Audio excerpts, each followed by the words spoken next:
Seguimos en Para Alquilar Balcones, lo decíamos en el bloque anterior.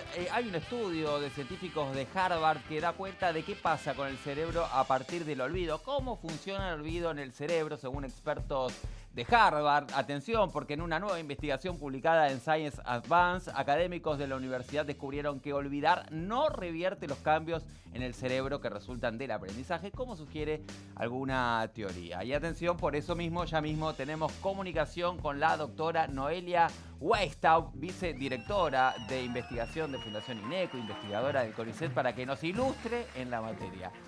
Doctora Noelia Weisstaub, ¿cómo le va? Me es raro porque sos muy joven. No, Sos muy joven. Como doctor, yo digo, bueno, una señora grande, imaginé no. como una institución y sos muy joven. No, soy más joven de lo que soy, pero no soy tan joven. Qué grosa, Tengo bueno, 47. bienvenida, gracias por la buena Gracias. onda. Bueno, Noelia, contanos un poco acerca de este estudio. Bueno, el estudio este en particular, lo que encontraron fue, utilizando un modelo, un animal muy chiquitito, que es un gusano, Sí. que se llama C. elegans, encontraron básicamente que cuando le enseñaban algo en particular a este gusanito, que es que le enseñaban a dos olores, y hay uno de los olores que no les gustaba, aprendían a rechazar ese olor primero, y después les hacían olvidar ese olor, y analizaron qué era lo que pasaba en un conjunto de neuronas que tiene este gusano, y lo que encontraron era que los cambios moleculares que se veían cuando comparaban animales que solo habían aprendido con animales que habían aprendido y se habían olvidado, eran distintos, por ejemplo, entre sí y a lo que se veía en un animal que no había aprendido nunca. Es decir, que más allá del olvido, hay algo que pasa fisiológicamente en el cerebro. Bueno, sí, que el olvido trae cambios fisiológicos, es algo que ya había bastante evidencia, no solo en gusanos, sino en mamíferos también. Ajá. Y es una hipótesis muy establecida. Lo que es muy novedoso de este estudio es que los cambios que ellos encuentran no son la reversión, o sea, el cerebro no vuelve a un estado preaprendizaje. Eso es lo que es interesante, porque uno podría siempre, o una de las ideas más clásicas sobre el olvido era que se borraban, se perdían esas trazas de memoria, y con ellas todos los cambios moleculares que habían sucedido durante el aprendizaje, y que a lo que se volvía era un estado pre lo aprendido. Claro. Está demostrando este estudio que eso no es así. Ahora, Noelia, esto implica, primero, ¿qué tan trasladable es esto a humanos? Bueno, todavía en este estudio en particular está lejos, está un poco lejos. Hay distintos tipos de olvido, por empezar, y el olvido del que ellos hablan habría que ver a qué es, qué tan equivalente es a qué tipo de olvido de lo que se estudia en los humanos. Pero no tiene mucho potencial, y por eso fue la noticia circuló básicamente en todo el mundo tan rápidamente, porque a nivel molecular, en realidad, ya en otros tipos de aprendizaje y para ciertas patologías y en otras funciones, se ha visto que lo que se encuentra en estos animalitos que son muy chiquititos, termina siendo, hay homólogos, hay cambios muy parecidos que se dan en los mamíferos, incluidos en los humanos. Así que sí, podría ser, es una clave interesante, porque sobre todo dispara otras preguntas.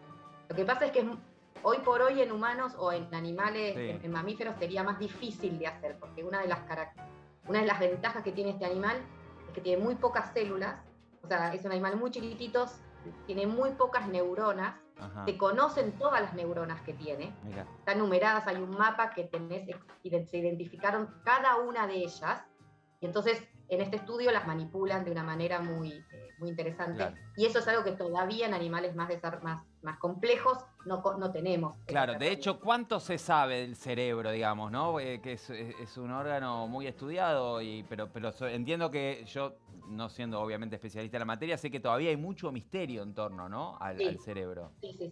Es muy complejo, sobre todo en mamíferos y en los humanos es realmente muy complejo, porque tenés distintos órdenes de complejidad que se van superponiendo. O sea, es una estructura grande con una enorme cantidad de de diversos tipos de células que la conforman, Sí. mucho más que en otros órganos en donde tenés algunos tipos celulares más acotados, las neuronas y la glía, que son las células que conforman el sistema nervioso, vienen en muchos tipos diferentes, y a eso se suma la cantidad de conexiones que tienen y las funciones distintas que pueden tener, entonces son distintos grados de complejidad. ¿Cuánto sabemos? Sí, ¿cuánto sabemos? Sabemos algo, depende un poco de qué funciones, sabemos un poco más o un poco menos.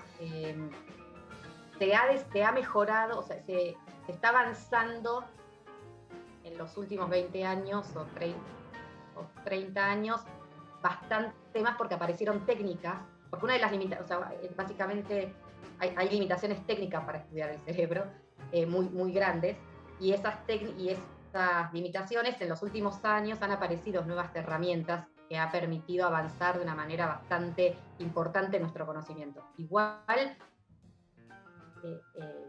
para lo que hace el cerebro, Sí.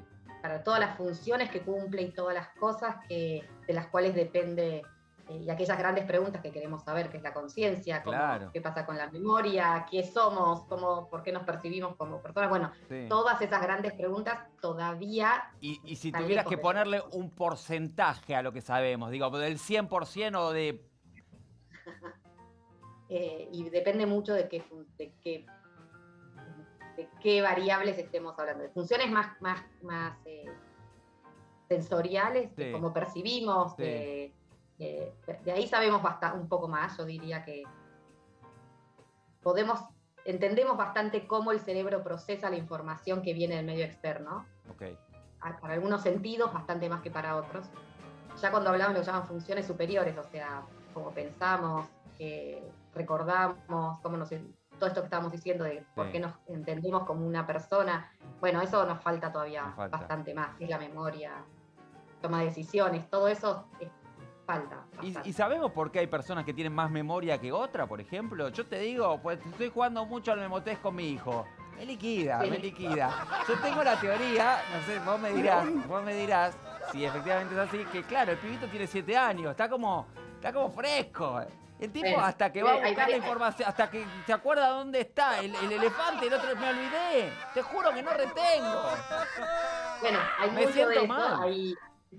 hay cosas, los chicos tienen primero un cerebro más plástico, están en edad, es un periodo en donde aprendiendo, incorporando enorme cantidad de información todo el tiempo, entonces un cerebro más ágil, un poco, tiene menos información previa, y entonces eso también hace que a lo mejor te resulte algunas respuestas más fáciles.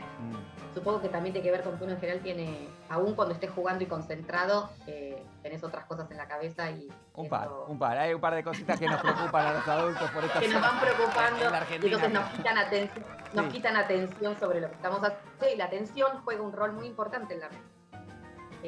Cuando presta atención a algo es más fácil de recordar eso, haciendo que cosas que pasan alrededor nuestro y que no le prestamos atención. Y esa idea de memoria selectiva, ¿no? Esto que nos acordamos de aquello que queremos acordarnos y de otras cosas que preferimos olvidar, no tanto. ¿Es efectivamente así? Hay algo de memoria selectiva, no necesariamente... sí, un poco, pero no es porque uno lo haga voluntaria, no necesariamente es una cuestión voluntaria, aunque se puede hacer... en algunas situaciones, como tratar de bloquear que vuelva un determinado recuerdo. Incluso pienso en hechos traumáticos, ¿no? Digo, exactamente, también. O sea, y de hecho se utiliza, hay una idea de tratar de utilizar esos mecanismos para evitar la evocación de recuerdos que son traumáticos en aquellas personas que están sufriendo con algún tipo de desorden de estrés postraumático. O similar, hay una idea de tratar de evitar activar los mecanismos que controlan la evocación de la memoria de una manera consciente, es decir, no tenés que recordar, tratar de evitar que este recuerdo aflore. Después hay algo de memoria selectiva, es verdad que a veces no es cierto que recordamos solo las cosas lindas y no las cosas feas, al revés, muchas veces eventos traumáticos terminan generando memorias muy fuertes. Ajá. Lo que sí hay es que las memorias las situaciones que tienen un componente emocional muy fuerte, Sí, que pueden ser muy buenas o muy malas, claro. tienden a generar memorias de mucha fuerza, muy duraderas. Bueno, te juro que me olvidé lo que me habías dicho al principio, pero creo que hablamos unos gusanos. No, una pavada. Bueno, interesantísimo. La verdad que interesantísimo. Doc, un placer y me queda un montón de preguntas, pero me las olvidé. No, de verdad, me quedan un montón de preguntas que, bueno, estaría bueno otro día hacerte respecto a este tema, porque efectivamente es un tema que nos preocupa, sobre todo a medida que nos vamos poniendo más grandes, ¿no? Hay un montón de temitas para tratar. A vos todavía no te pasa porque sos muy joven. Noelia, gracias de verdad por la buena onda. No, gracias a ustedes. Muy interesante escucharte. Ahí estaba, Noelia Huesta, vicedirectora de investigación de Fundación IDECO, investigadora de CONICET, nada más y nada menos, hablando de este tema que, bueno, que a nosotros las personas ya grandes nos compete. Hacemos una pausa, ahora que no se vayan bien.